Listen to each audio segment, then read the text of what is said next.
सलाम, नमस्ते, सत श्री अकाल। मैं हूं रजा और आप देख रहे हैं रजाग्राफी। बहुत अफसोस के साथ आपको ये रिपोर्ट दे रहा हूं। तुर्की और ईरान के बीच में कोल्ड वॉर शुरू हो चुका है। जी हां, जुबानी जंग शुरू हो चुकी है और बहुत ही अजीब दिल से और बहुत अजीब सा इस वक्त लग रहा है मुझे ये खबर बताते हुए, लेकिन सच्चाई है, बताना तो पड़ेगा ही। दोस्तों, मामला कुछ इस प्रकार है, बिल्कुल आसान तरीके से समझाऊंगा ताकि आप सभी को समझ में आ जाए। लेकिन जितने भी शिया सुन्नी करने वाले जो गंदगी है जिन लोगों के दिल में शिया सुन्नी वाली, उनको ज़्यादा खुश होने की ज़रूरत नहीं है। सुन लीजिए पहले खबर। अभी वो कमेंट में सीधा हगना शुरू कर देंगे, फ़ौरन शिया सुन्नी शुरू कर देंगे।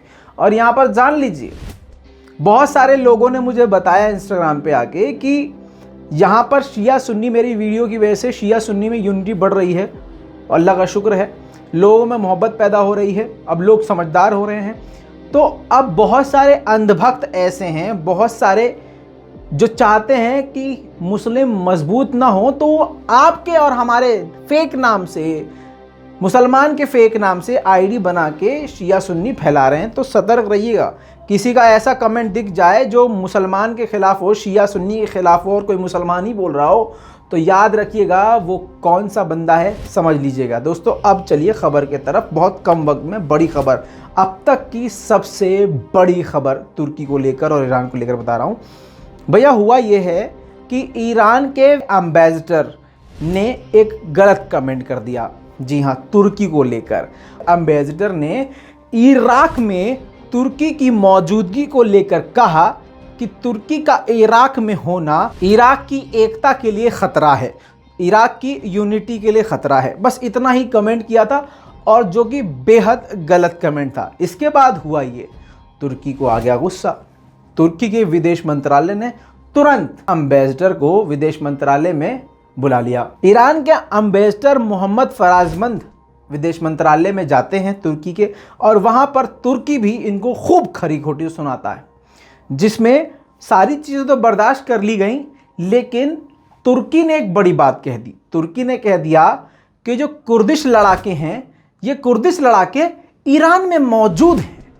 बस इसके बाद से मामला और भी ज़्यादा ख़राब हो गया। मामला कुछ इस तरह से है कि कुर्दिश लड़ाकों से, सन 2000 से कुर्दिश लड़ाकों से ये लड़ रहा है तुर्की।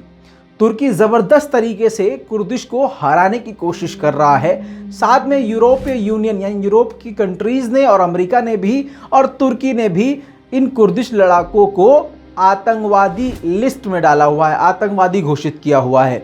अब सन 2000 से तुर्की इनसे लड़ भी रहा है। अब उन सभी आतंकवादियों को तुर्की ने, इस जो ज़बानी जंग हो रही थी, अब इसको मान लीजिए कि दो भाई जब आपस में लड़ते हैं तो भैया ज़्यादा तो बोल ही देते हैं, तो तुर्की ने बोल दिया। तुर्की ने कह दिया कि ये सारे लड़ाकू हैं, इनका लिंक जो है ईरान से है, ये ईरान की ज़मीन पर मौजूद हैं। अब ये बात यहाँ से बढ़ गई। बात यहाँ से तब बढ़ गई कि विदेश मंत्रालय ने, तुर्की के विदेश मंत्रालय ने ईरान के एम्बेसडर को सुनाया।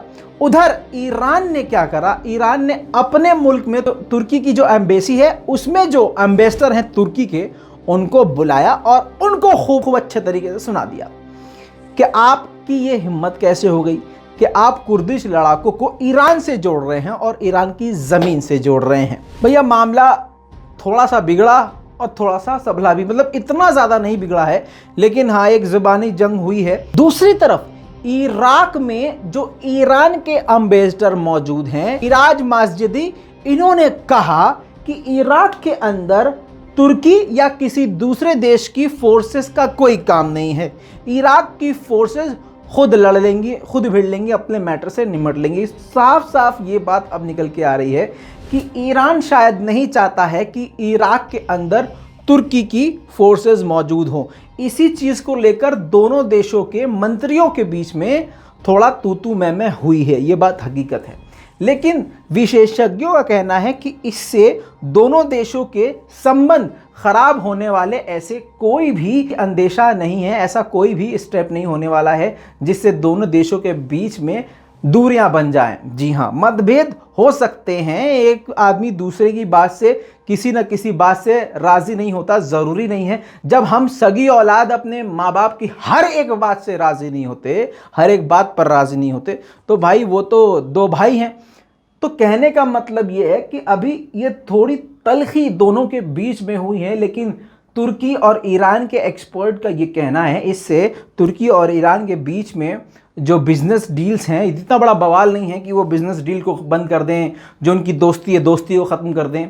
जाहिर सी बात है, मामला ज़्यादा बढ़ेगा तो ये टेबल पर बैठकर निमट जाएगा। इस पूरी रिपोर्ट के बारे में दोस्तों आपका क्या कहना है, नीचे कमेंट ज़रूर कीजिएगा। और याद रखिएगा, कोई भी कमेंट में अगर आके मुसलमान शिया या सुन्नी करता है तो समझ लीजिएगा कि वो अंधभक्त है और फेक आईडी से ये काम कर रहा है।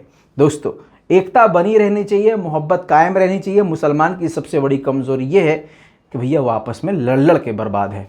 जय हिंद।